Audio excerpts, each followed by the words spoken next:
onye ọbụla omenala Igbo na-agụ agụ na-atọ ụtọ ya ga-ekene egwu a.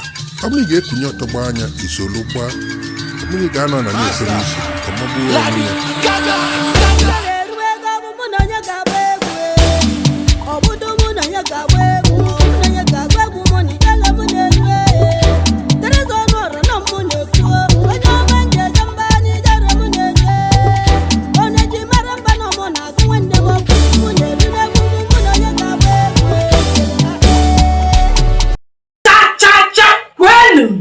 Rienu, Nwanu, Igbo, kwezono.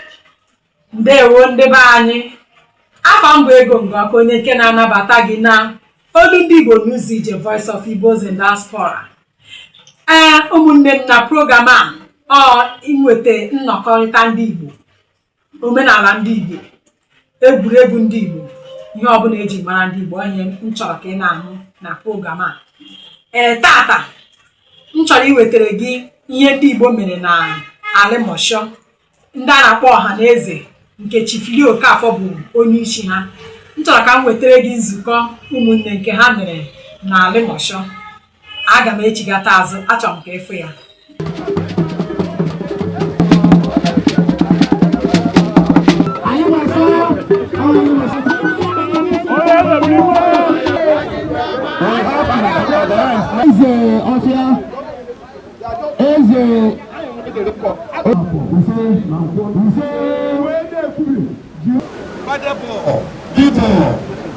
The former Labour Party governorship candidate for 2023 election.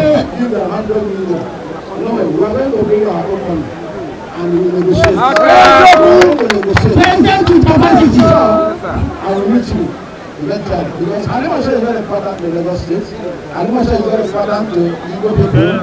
And I pray that the spirit and the energy that she used to support me in 2023 it will be 10 times more by God's grace. I am the insurance when I conclude Sabaya, but the name is Rugo Orinan Dolino. Instead of being a bango, I can go and be mother Dindo. One haka.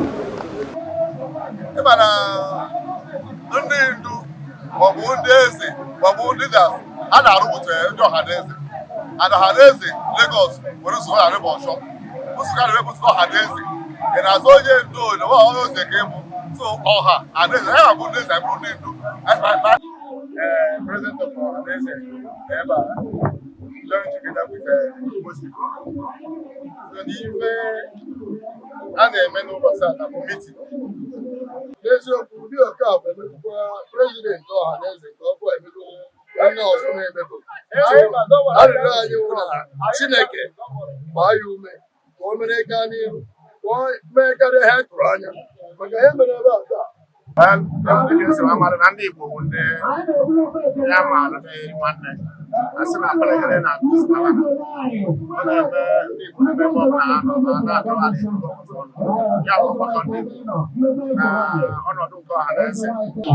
We live in Lagos. Lagos is our home. We don't want to walk against Lagos. We want to walk Lagos State.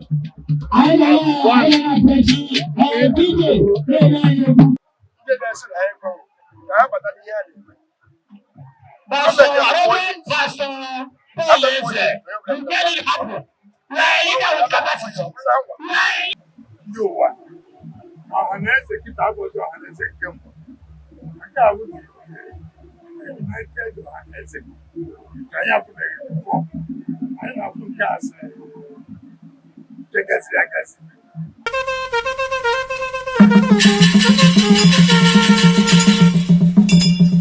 Every night. It relaxes your muscles, improves posture, and gives supportive relaxation. Winco Foam ensures you wake up every morning feeling refreshed. Winco Foam Industries Limited, makers of best quality foams, mattresses, pillows, sheetings, cushions, and underlays. Winco Foam products are quality products, reliable, affordable, tested, and trusted. Available in all leading shops nationwide. You can contact us at our head office, 17/19 Orishugi Street, K2, Lagos, or call us on 070-8063-9970 or 08070591912 or 08068461600. Invest in a good mattress that prioritizes your spine alignment. Winko Foam, making Nigeria comfort for more than 35 years. Danchuk's Decorative Ventures bring to us artificial flowers to beautify our homes, gardens, estates, schools, and recreational centers. This is new, unique, and extraordinary flowers that makes our environment to radiate, glow, and enhances serenity and comfort. It comes with different shining lights which light up our environment at night. It comes with different trees like palm tree, mango trees, plantain trees, and other little flower trees. It is affordable and lasts beyond a decade. We install the flower trees and render maintenance services when the need arises. You can contact us on 081-5526-2326 or 00334-62052. We give you a quality services.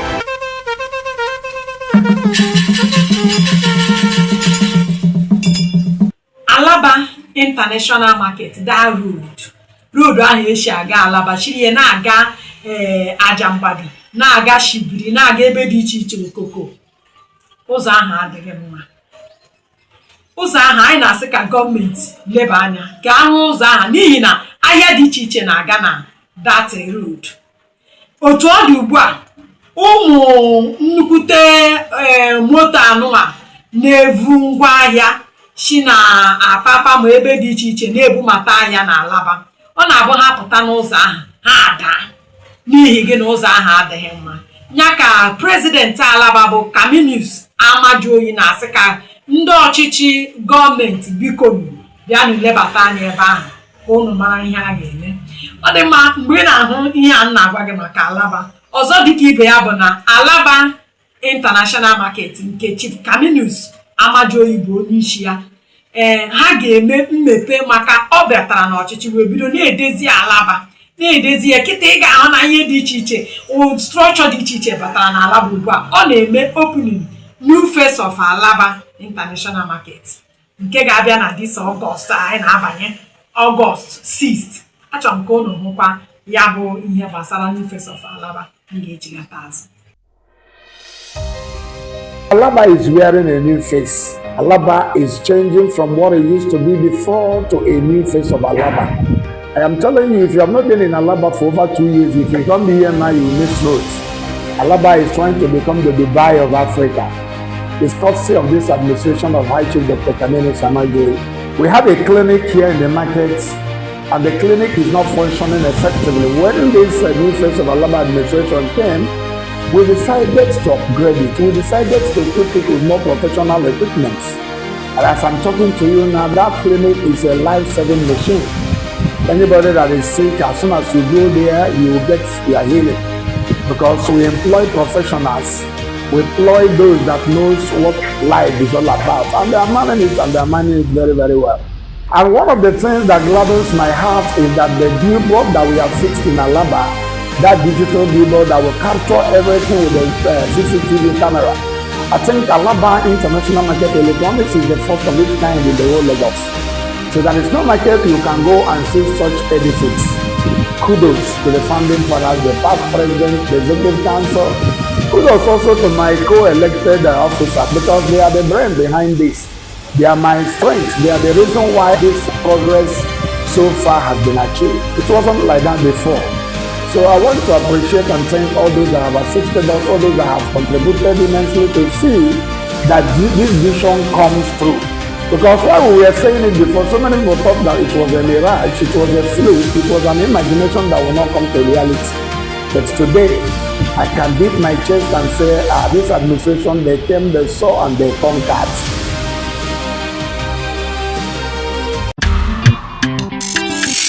Nigeria, say, oh, great.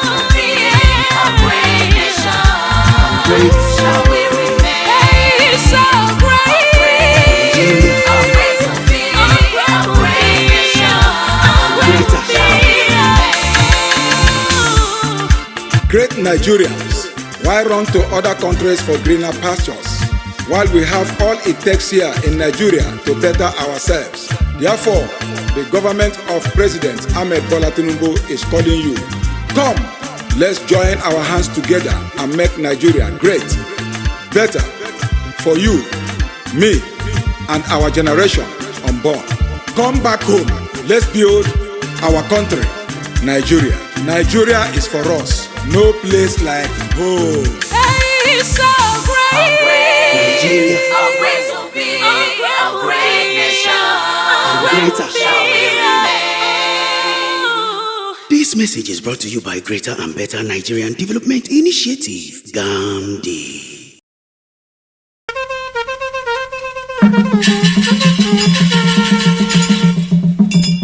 Ọ dị mma nwanne m ka ị hụchara nke a ugbu a achọrọ m ka m jee nwere ndị be anyị nwere ebe a na-anọ ụlọ oriri nọ na Agọ nke a na-akpọ Majestic Hotel. Ha nọ nọmba 3 Ibrahim Amuda Street nke nọ by Century Bus Stop. Asị ọ bụrụ na enwe ihe na-eme ka ị chọta ha kpọtụrụ ha. Akara ị ga-ejikwa wee kpọọ ha mgbe ọbụla bụ 0802 6666 009. Ọ ị ga-eji wee nweta ha. Ọ dị mma nwanne m achọkwa m ka ije hụ winkofon m ga-eji ghata azụ.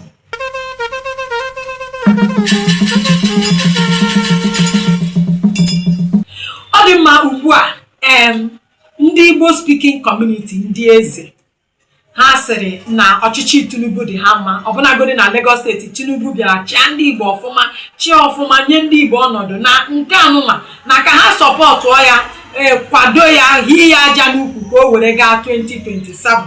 Ya biko ka unu hụgodi ihe ndị a. Yes, during Tinubu's time when he was governor of Lagos State, he gave us one of #1 commissioner in Lagos State, which is Ben Akabeze, and he's the commissioner for budget and economic plan.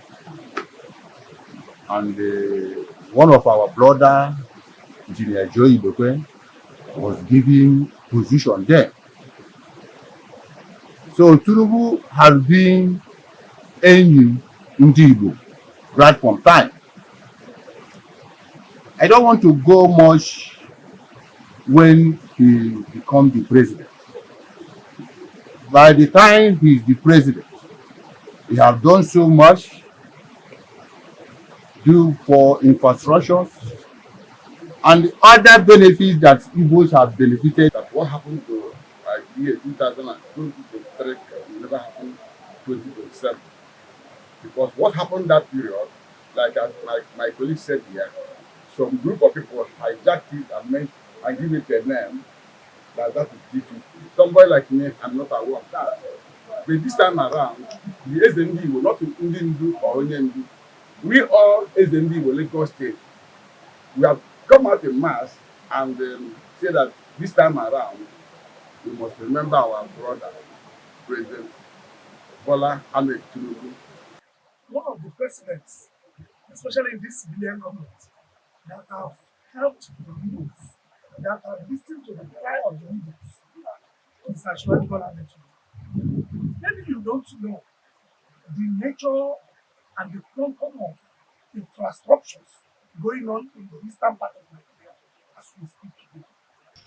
Ọ dị ụmụnne m ebe aka m ga-adọbiri ya aka mbụ ego nke ọka ihe ọbụla ị na-eme na-ekupụta nwa ị na-akpọwa ụlọ ị na-alụ nwaanyị akwamozu ihe ọbụla ị na-eme kpọtụrụ m n'akara 081-8383-5864 ọkpọkwanụ m na 080 ọkpọkwanụ m na 07036329197 ka anyị kwakene ụwa maka gị nwa Igbo